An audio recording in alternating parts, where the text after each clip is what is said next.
The glow of my laptop screen was the only light in my room, painting the stack of financial documents on my desk in an eerie blue. My browser tabs were a constellation of stock exchange news sites, each one a testament to the last decade of my life. In the corner of the screen, a small digital clock ticked down. 12 hours, 14 minutes, 37 seconds. My name is Nancy. I'm 26 years old, and for as long as I can remember, I've been the background noise in my own life story. I remember my 16th birthday like it was yesterday, even though it was 10 years ago. The smell of burnt sugar from the cake Mom had made for solstice, not me. I was in the kitchen, scrubbing dried lasagna off a pan, the kind of chore that always seemed to land on my plate. Through the archway, I could hear Mom's syrupy voice. "Oh, Solstice, my little ray of sunshine. Happy birthday, my sweet 15-year-old." I peeked around the corner. Solstice, all bright smiles and perfectly styled hair, was unwrapping a set of keys. A brand new cherry-red convertible sat in our driveway, visible through the living room window. Mom, Cassandra, mid-50s and radiating self-importance, beamed at her. "This is for being the light of our family," Mom announced, loud enough for me to hear over the running water. "You deserve the best, my darling girl." No one said anything to me. No one even looked my way. I just kept scrubbing, the hot water scalding my hands, a knot tightening in my stomach. That car, that moment. It was the first time I truly understood my place. I wasn't the light. I was the shadow.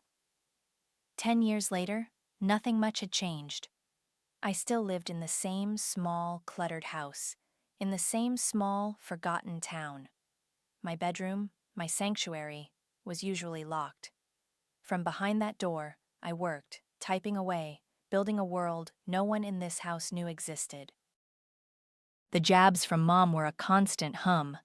"Still tapping away at that computer, Nancy? What good is that typing job doing you? You should be out finding a husband, making something of yourself." I'd just nod, or grunt, or pretend I hadn't heard her. My fingers never stopped moving. The real gut punch came a few weeks ago, on Solstice's 25th birthday. The house was a whirlwind of activity. Mom had planned an extravagant party, inviting everyone from our extended family to people I barely recognized. Solstice, back from some European jaunt, floated around, accepting compliments like they were her due. I was, predictably, in the kitchen, refilling chip bowls and clearing empty glasses. Then came the grand reveal. Mom stood in the center of the living room, a dramatic flourish as she presented Solstice with a sleek silver briefcase. It looked like something out of a movie. Solstice, ever the performer, gasped dramatically as she unlatched it. Inside, neatly stacked, were bundles of crisp $100 bills. $100,000. The room erupted in applause. Solstice shrieked with delight, hugging Mom tightly. Mom looked over Solstice's shoulder, her eyes finding mine across the crowded room. Her smile faltered, replaced by a hard, knowing look. "You owe us your life, Nancy," she mouthed, just for me, her lips barely moving. "Remember that." The words hit me like a physical blow. I felt the air leave my lungs. Solstice, oblivious, was already talking about Dubai, about how she'd always dreamed of living there. That night, she packed her bags, the silver briefcase tucked securely in her carry-on, and left. Just like that. I watched her go, the taillights of the taxi disappearing down the street. The house felt hollow, echoing with the lingering scent of champagne and entitlement. I went to my room, closed the door, and sank into the darkness. It was a familiar place, but this time something felt different. The darkness wasn't just a place to hide, it was a place to plan. Now here I was. The digital clock on my screen was relentless. 12 hours, 13 minutes, 5 seconds. My fingers hovered over the keyboard. The IPO financial documents for Inviso Cloud, my stealth tech startup, were open on one screen. The numbers, my numbers, were staggering. The silence in my room was absolute, broken only by the hum of my laptop. Outside, the house was quiet. Mom was probably asleep, dreaming of solstice and her golden life. She had no idea. Not yet. The hum of my laptop was a lullaby, but my mind was a whirlwind. The countdown on my screen had shrunk to just under 10 hours. I leaned back, closing my eyes, and let the memories wash over me. It wasn't just the car on Solstice's 15th birthday that had set me on this path. It was the accumulation of 1,000 tiny cuts. The way Mom would praise Solstice's every crayon drawing while dismissing my meticulously built Lego castles as just toys. The way Solstice's minor sniffle would warrant a day off school and endless pampering, while my actual flu was met with a dismissive, "Walk it off, Nancy." I was 16, maybe 17, when I first stumbled upon a free online coding course. After school, while Solstice was at cheerleading practice or out with friends, I'd be hunched over our ancient desktop, typing lines of code I barely understood. It felt like a secret language, a world where I could build something from nothing, a world where my effort actually mattered. My best friend, Athena, was the only one who knew. She was a year older than me, 27 now, and had always seen past the quiet, overlooked girl. We'd been inseparable since high school, a bond forged in shared eye rolls at cafeteria drama and late-night study sessions. "What are you even doing, Nancy?" she'd asked one afternoon, peering over my shoulder at the jumble of symbols on the screen. I was 18 then, and had just started trying to build my first simple app, a glorified to-do list, really. "It's coding," I'd mumbled, embarrassed. Athena didn't laugh. She just watched, fascinated. "So you're like building things with words?" "Kind of. It's logic, it's problem-solving." "That's incredible, Nancy. Seriously. You're always so quiet, but you've got so much going on in that head." She'd smiled, a genuine, encouraging smile that felt like sunshine. "Don't ever stop. This is your thing." Her belief, quiet but unwavering, was the fuel I needed. While Solstice was busy chasing popularity and Mom's approval, I was chasing lines of code, building, failing, learning. I spent my college years, where I met David, mostly in the library, not at parties. I majored in business, but my real education happened late at night, fueled by cheap coffee and an insatiable curiosity for how digital systems worked. InvisoCloud wasn't built overnight. It was built over a decade of stolen hours and suppressed fury. Back in the present, the countdown was now under 8 hours.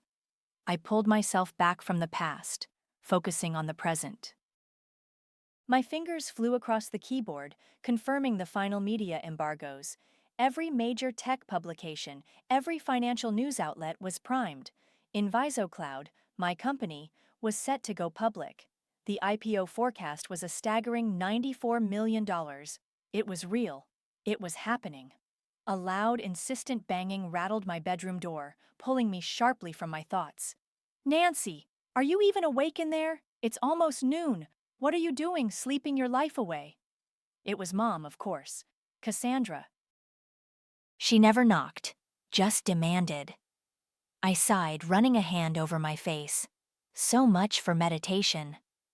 "I'm working, Mom," I called back, my voice flat. "Working? You call that typing job working? You should be out getting some fresh air. You look like a ghost. Honestly, I don't know what you do in there all day. Probably just playing those silly computer games." Her voice was laced with her usual blend of disdain and feigned concern. "Solstice is out there living her life, seeing the world.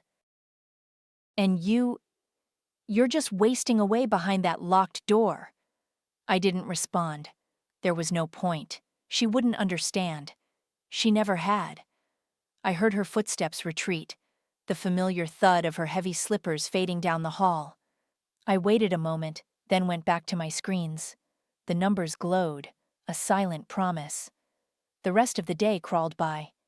I ate a quick solitary lunch in my room, ignoring Mom's attempts to draw me into some mundane chore. The countdown continued its relentless march.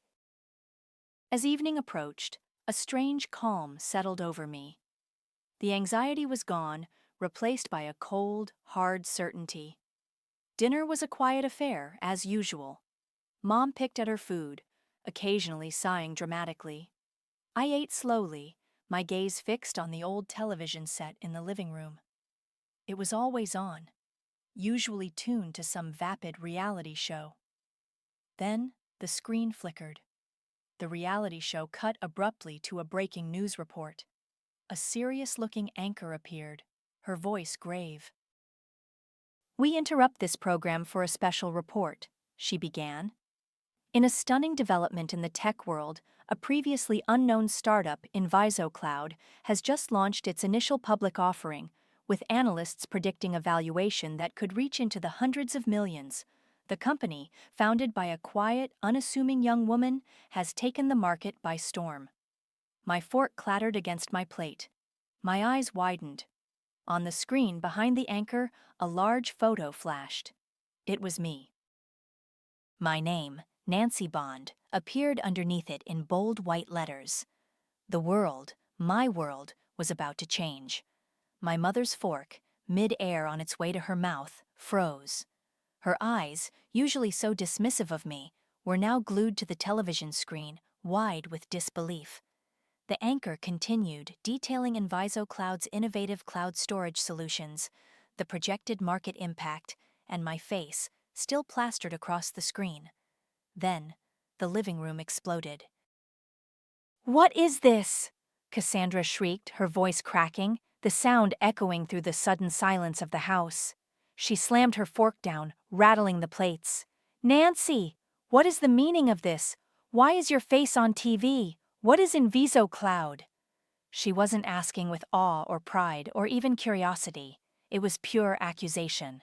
Her eyes, usually so cold, were blazing with a furious betrayal, as if I had done something wrong by existing, by succeeding. "It's my company, Mom," I said, my voice calm, almost detached. The irony wasn't lost on me. For years she'd told me my typing job was useless. Now that useless typing job was making national headlines. "Your company?" she scoffed, pushing herself up from the table, her chair scraping loudly across the floor. "Don't be ridiculous. You've been holed up in your room for years doing whatever it is you do. How could you have a company? And why didn't you tell me?" "Your own mother!" Her face was contorted, a mixture of anger and a dawning, horrifying realization. The narrative she'd built, the one where Solstice was the golden child and I was the perpetual disappointment, was crumbling before her eyes, live on national television. Just then, my phone buzzed. It was a video call. Solstice.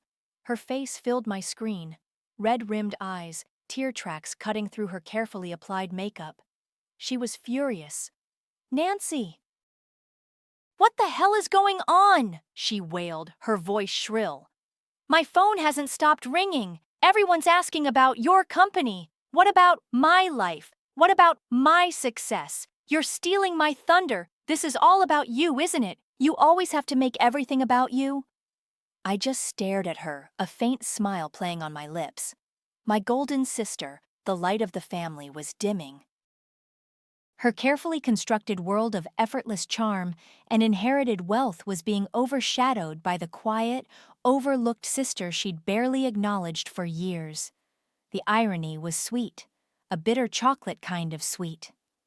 "I have to go," I said, my voice low, cutting through Solstice's histrionics. I hung up on her, ignoring her continued shouts from the phone. I stood up from the dinner table, pushing my chair in neatly. Mom was still sputtering, trying to form coherent sentences, her face blotchy. I didn't say another word.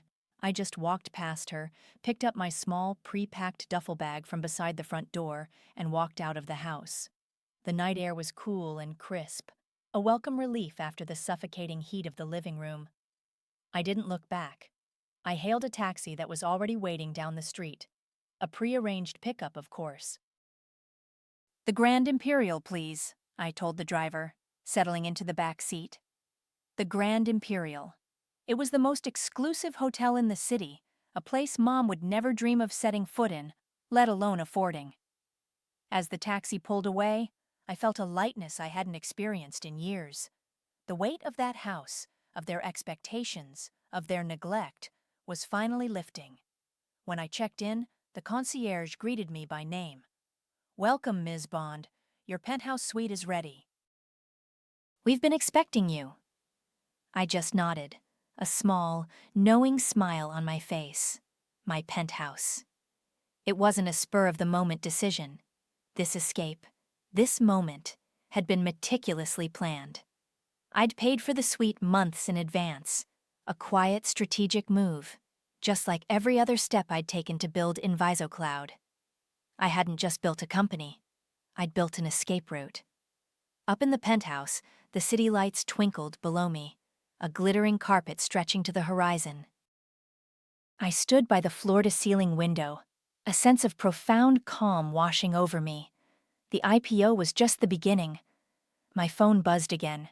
This time, it was an email. The subject line read, "Exclusive interview request, Harrison Elliott, Tech Weekly." I opened it. The email was polite, professional, but the last line made my blood run cold, then hot. "I've been following your story for a while, Ms. Bond. And frankly, your family's treatment of you is a compelling narrative. I'd prefer to get your side of it before I publish my findings. Harrison Elliott, a tech reporter." And he knew. He knew about my family. The game had just changed. The media frenzy exploded overnight. My phone, previously a quiet companion, became a relentless buzzing beast. Calls from investors, interview requests from every major news outlet, messages from old classmates I hadn't heard from in years.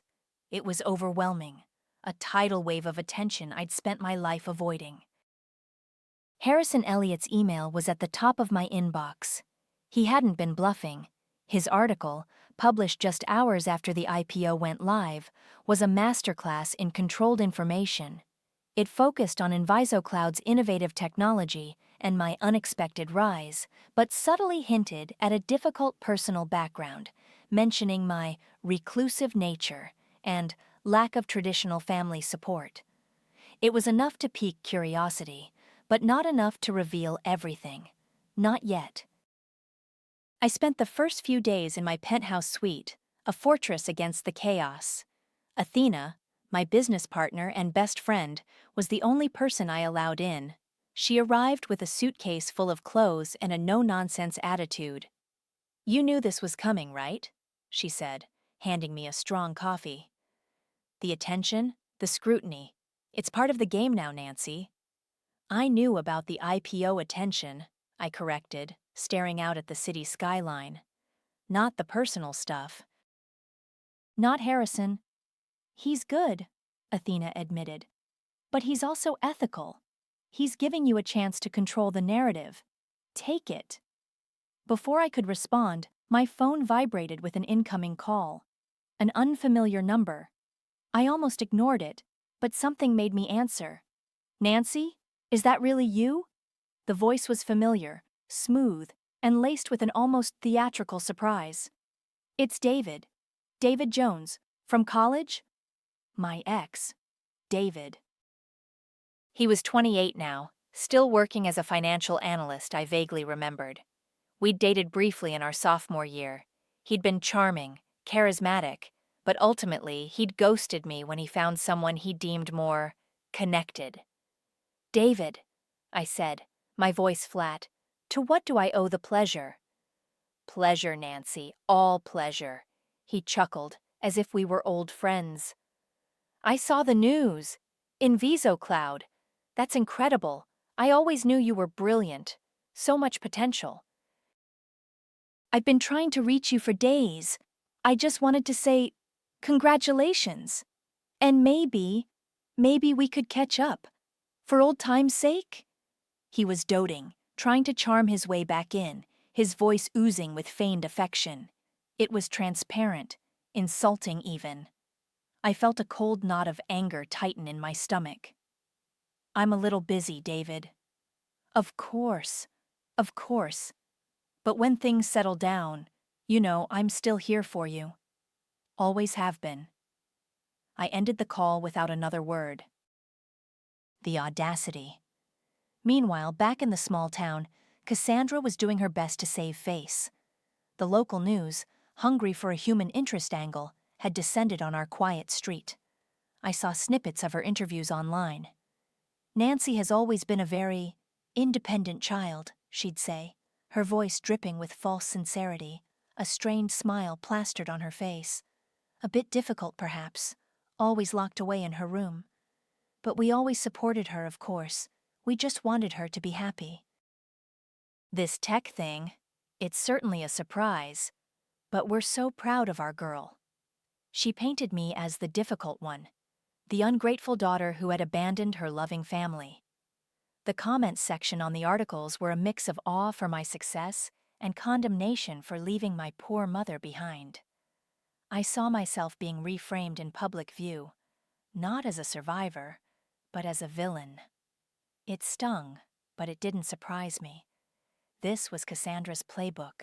Control the narrative, no matter the truth. Don't let it get to you, Athena said, watching me scroll through the comments. It's just noise. It's not just noise, Athena. It's her twisting everything, making me out to be the bad guy. So twist it back, she suggested, her eyes narrowing. You have the power now. That night, as the news cycle churned, something unexpected happened. A short audio clip, just a few seconds long, started circulating on social media. It was grainy, clearly recorded secretly, but the voice was unmistakable, Cassandra's voice. She was born to serve me, the voice snapped, sharp and cold. That's all Nancy is good for. She owes us her life. She always has. It went viral. Instantly, the internet exploded. The comments shifted from sympathy for Cassandra to outrage. Born to serve me? What kind of mother says that? This explains everything. I watched it spread, a slow, satisfied smile spreading across my face. That audio clip wasn't a leak. It was a plant.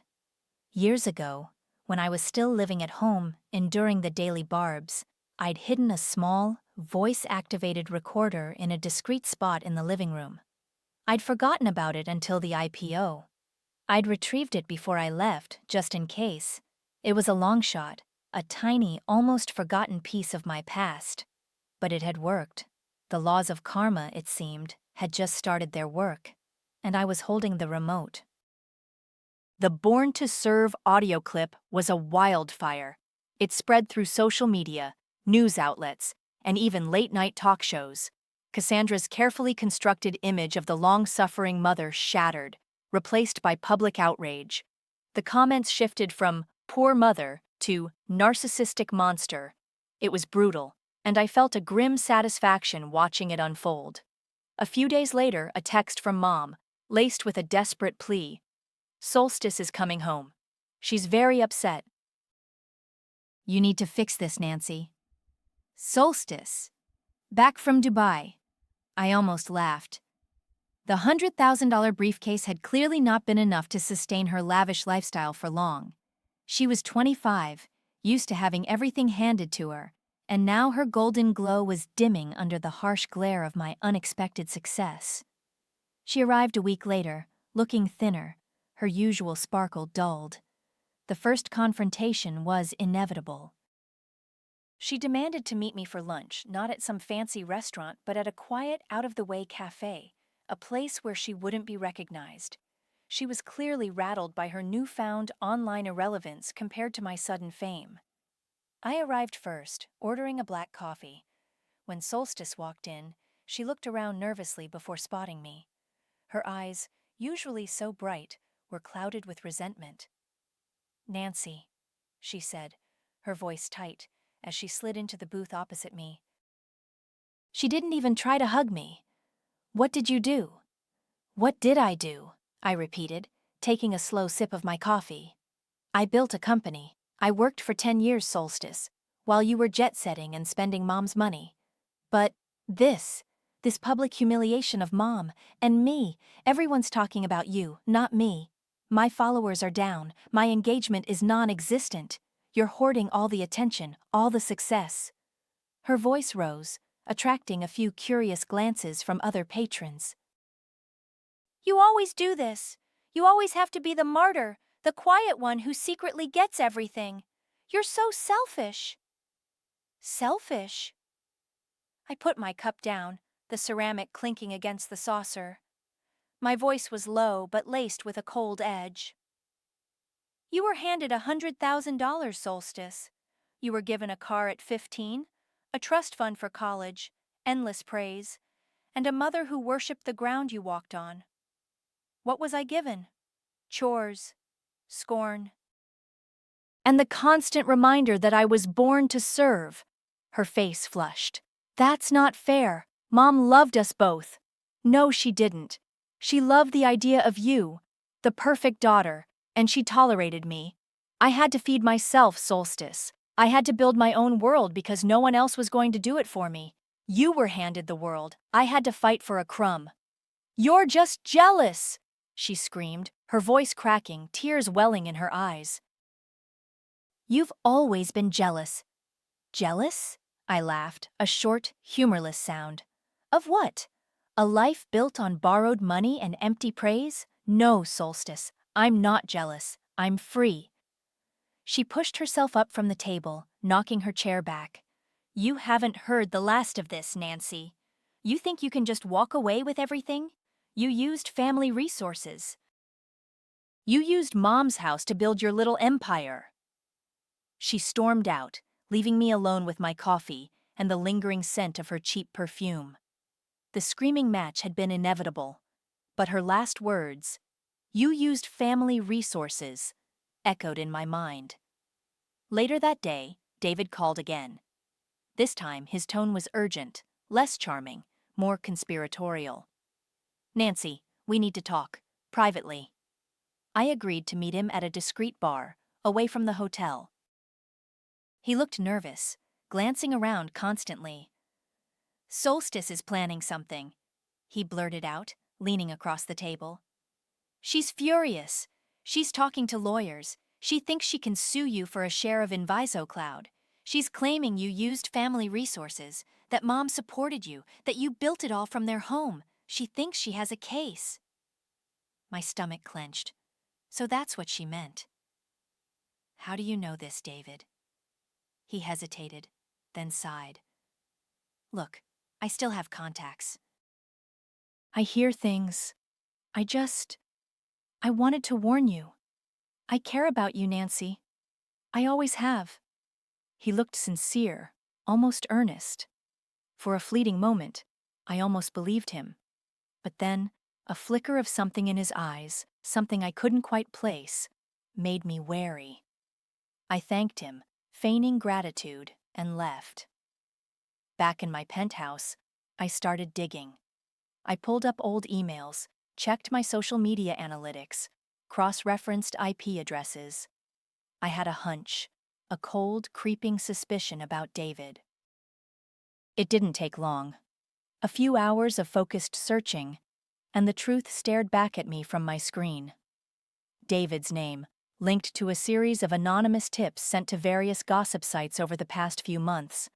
Tips about my secret project, about my reclusive lifestyle, about my strained family relationships.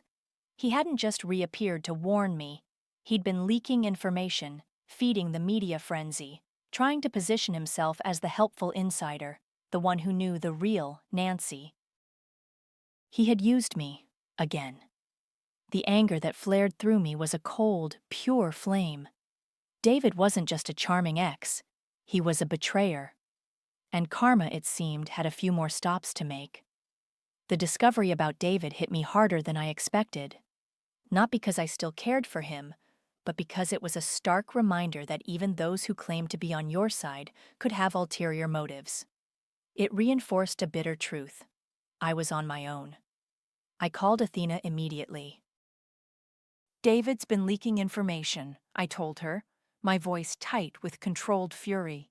He was feeding gossip sites for months, trying to set himself up as some kind of insider source. Athena was quiet for a moment. I'm not surprised, Nancy. He always had that opportunistic streak. But this changes things. Solstice suing you, David leaking. You can't just let them control the narrative anymore. You have to fight back, legally. And you need to take full control of your branding. Branding? Your story, Nancy. The real one. Not the one your mother or David or Solstice wants to tell. You have the power now. Use it. Athena was right. The public perception of me was still a messy mix of awe and judgment. It was time to clear the air. It was time to tell my truth, not just through a planted audio clip, but through a full, undeniable narrative. Over the next few weeks, with Athena's help, we began work on a documentary. It wasn't a glossy, self-congratulatory piece. It was raw, honest, and unflinching.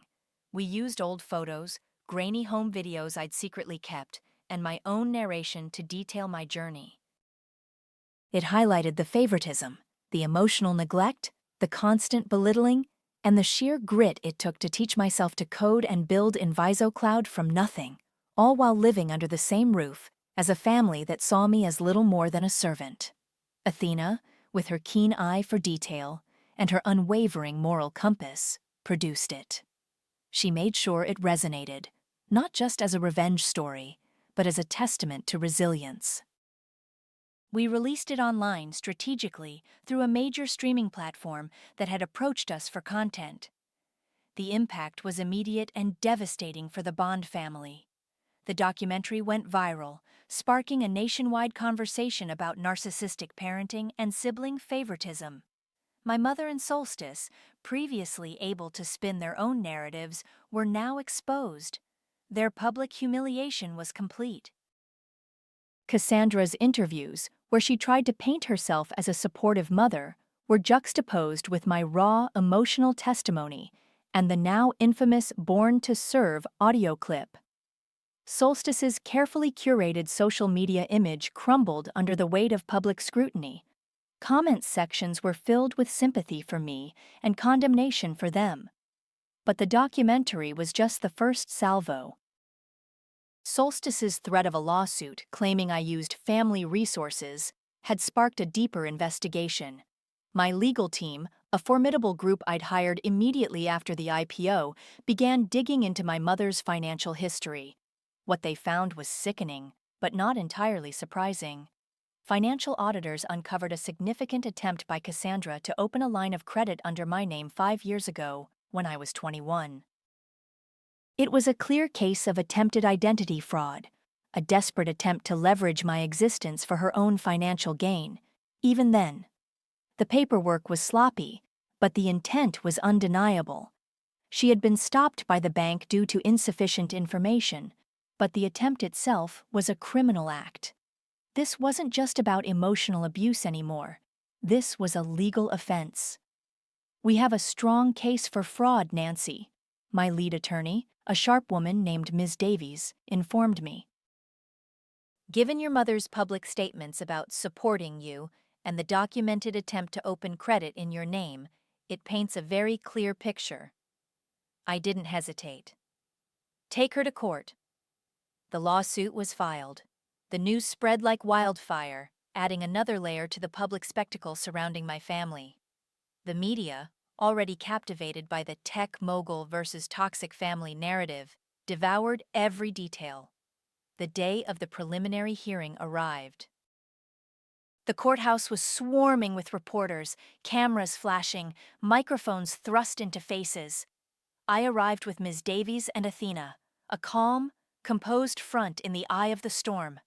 Inside the courthouse, the air was thick with tension. I saw Mom and Solstice across the crowded hallway.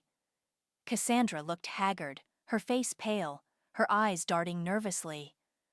Solstice, usually so poised, looked disheveled, her hair unkempt, her eyes red-rimmed. They were huddled together, whispering frantically with their own lawyer, who looked increasingly uncomfortable. The golden child and the narcissistic mother, stripped bare of their illusions. As I walked past them, my head held high. I didn't look at them. I didn't acknowledge their presence. I simply walked, one foot in front of the other, towards the courtroom. I could feel their eyes on me, burning with a mixture of hatred and desperate fear.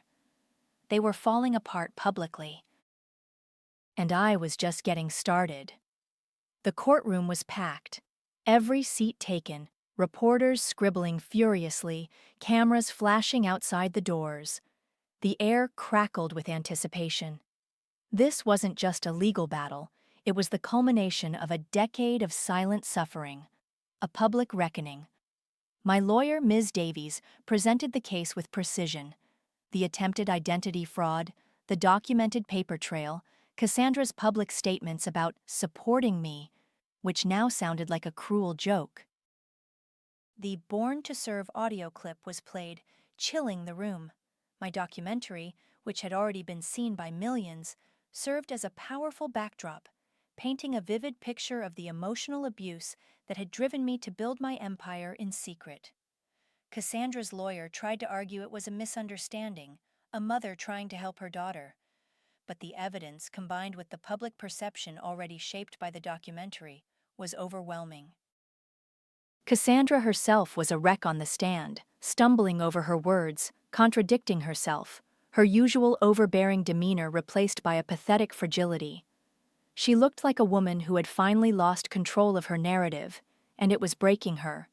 Solstice, sitting in the gallery, looked equally devastated. Her phone, once her constant companion, was now ignored, probably because it was flooded with negative comments. Her face was pale, her eyes vacant.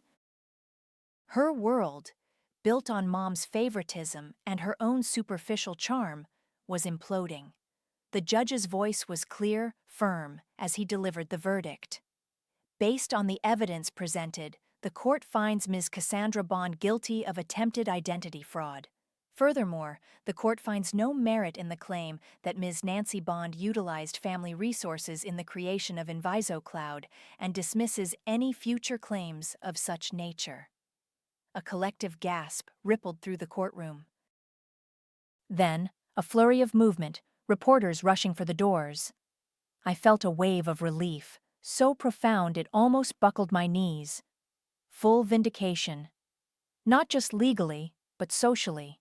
The Bond family, once so proud and seemingly untouchable, was decimated. Financially, socially, reputationally. Outside the courthouse, the media scrum was insane. I gave a brief, composed statement, thanking my legal team and acknowledging the importance of standing up for oneself. I didn't mention my mother or Solstice by name. There was no need. Their faces, caught by the cameras as they stumbled out of the courthouse, told their own story of defeat. In the days that followed, Solstice disappeared from social media. Her accounts went dark. The golden child, stripped of her shine, retreated from public view. Cassandra, I heard, had become a recluse, refusing to answer calls or leave the house. The revenge felt satisfying, undoubtedly. The cold, hard justice, the public humiliation, the reversal of roles, it was all I had ever dreamed of. But as the initial rush faded, a quiet emptiness settled in.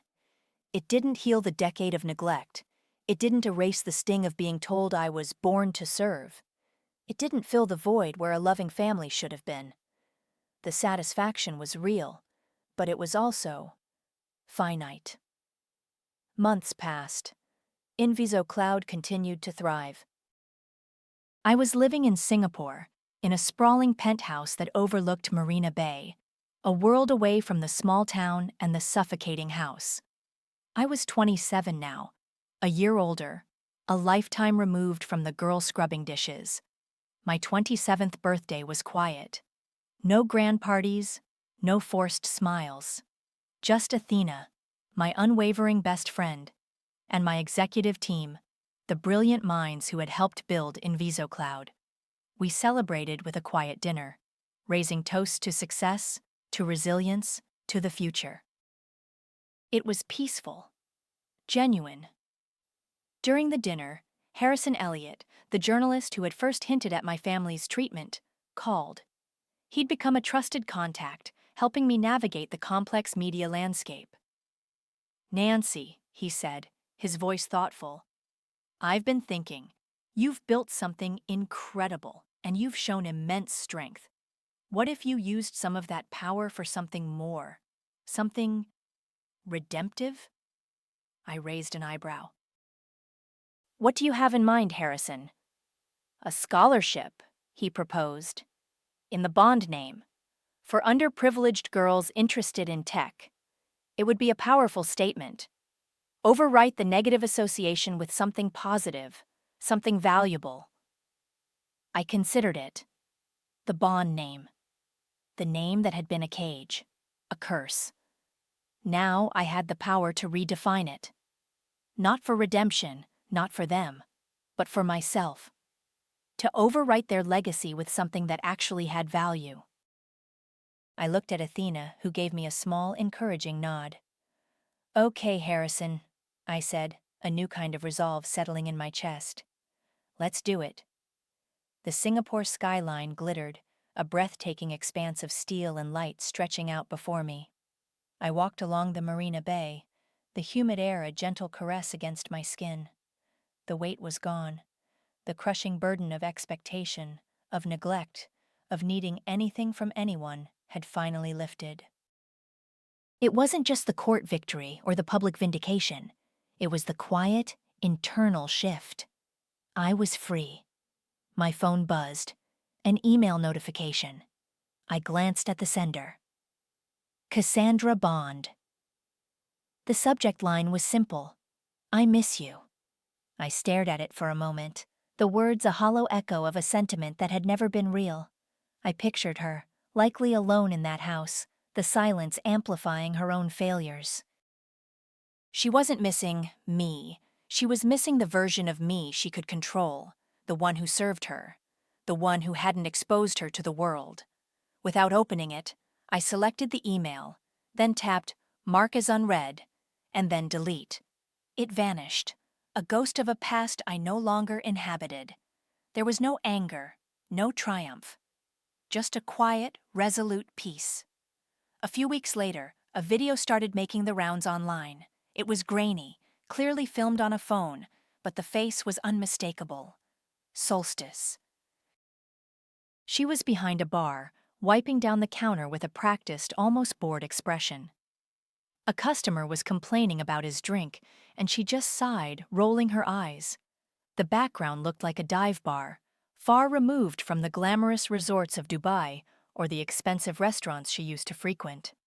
The comments were brutal. From private jets to pouring shots. "Karma's a bitch, isn't it, Solstice? The golden child finally has to work." The video went viral, racking up millions of views. It was a stark reversal of our original places, a public spectacle that mirrored her own past enjoyment of my obscurity. She was now the one being laughed at, the one whose life was a public joke. I watched it once, then closed the tab. It wasn't my fight anymore. David's karma was swifter, and perhaps more fitting. A few months after the court case, his name popped up in a headline. Financial analyst David Jones named in lawsuit against media company for defamation and breach of confidentiality. Apparently, his anonymous tips had crossed a line. One of the gossip sites he'd been feeding had published something that backfired spectacularly, and David, as their source, was now facing the legal consequences. He'd tried to leverage my story for his own gain, and it had blown up in his face. I felt no pity, only a quiet nod of acknowledgement. The universe had a way of balancing the scales. The scholarship, the one Harrison had suggested, was established. The Bond Legacy Scholarship for Women in Tech. It was funded by InvisoCloud, a substantial endowment that would help countless young women pursue their dreams in a field that had given me everything. It wasn't for Cassandra, or Solstice, or even for me in a way that sought external validation. It was about taking a name that had once been synonymous with my oppression and transforming it into a symbol of opportunity and empowerment. It was my final act of reclaiming my narrative, not through revenge, but through creation. I stood on my penthouse balcony, the city lights a vibrant tapestry below.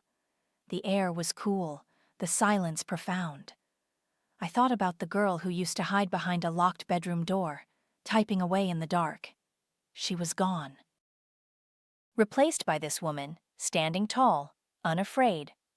I opened a private social media account, one known only to Athena and a handful of trusted colleagues. I typed out a short post, a final declaration. I wasn't built to serve. I was built to survive. And I thrive alone. I hit post. The words hung in the digital ether, a quiet testament to a journey completed. The silence that followed wasn't empty. It was golden.